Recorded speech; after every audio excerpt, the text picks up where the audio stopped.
So Polly's major thesis in sexual personae, which she started as her dissertation in the early 70s, is that dying civilizations see a flourishing of androgyny, transgenderism, gender experimentation, and sadomasochism.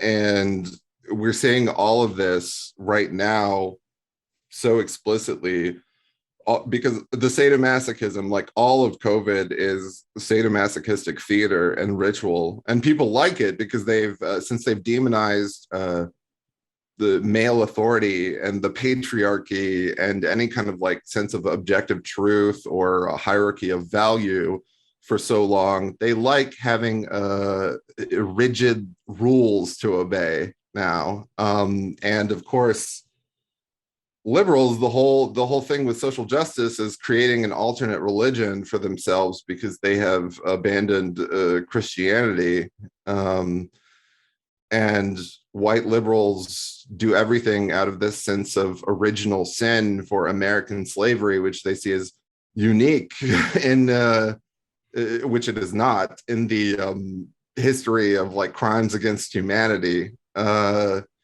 So they're eternally atoning for that. And COVID is just one more way to atone. So yeah, and then the transgenderism, obviously, people have a hard time understanding what's going on with this. Understandably, because they obscure the truth of it. It's that the current 2010s transgender ideology is a political propaganda operation, and it's not a gender or like sexuality liberation movement, like like actual like genetic gay liberation, of like an inborn desire. It's something that spreads like a virus because it has no rules. It's a word virus that spreads to anyone.